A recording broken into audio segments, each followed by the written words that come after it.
बिहार की बात करते हैं। बिहार विधानसभा चुनाव की सरगर्मियों के बीच आज पटना में महागठबंधन की चौथी बैठक होगी। तेजस्वी यादव के आवास पर होने वाली इस बैठक में आगामी विधानसभा चुनाव जो कि बिहार में होने वाले हैं इसी साल, उसकी तैयारियों के साथ साथ सीटों के बंटवारे पर चर्चा होने की उम्मीद है। इस बैठक में राष्ट्रीय जनता दल है, कांग्रेस है, वाम दलों के साथ साथ विकासशील इंसान पार्टी यानी वीआईपी के नेता शामिल होंगे।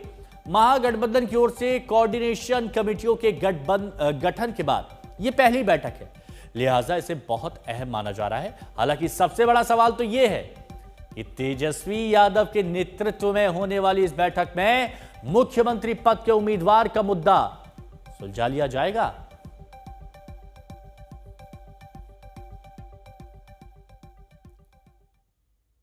तो देखिए, बैठक की बात चल रही है तो यहां पर आप ये समझ लीजिए कि महागठबंधन की जो आज बैठक हो रही है इसमें है कौन। तो सबसे पहले तो लालटेन यानी राष्ट्रीय जनता दल, उसके बाद आप देखेंगे कांग्रेस इस बैठक में शामिल है, सीपीआई सीपीएम वाम दल इसमें शामिल है, सीपीआई एमएल भी इसमें शामिल है और विकासशील पार्टी यानी वीआईपी भी इसमें शामिल है। ये महागठबंधन की बैठक में आज शामिल होंगे। अब सीट बंटवारे पर महागठबंधन में पेच फंसा हुआ है। 2020 में 144 सीटों पर चुनाव कौन लड़ी थी?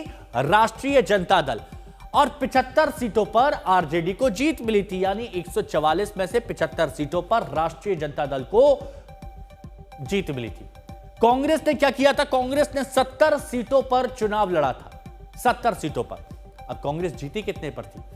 महज 19 सीटों पर जीती थी, यानी आरजेडी 144 में से 70 जीती है। और यहां पर आप देख लीजिए, पिछली बार से ज्यादा सीटें मांगने पर विचार हो सकता है। वाम दलों का भी अधिक सीटों पर दावा होगा, बाकी के दल भी कहेंगे कि हमें भी भाई ज्यादा पार्टी चाहिए, हम छोटे में क्यों माने।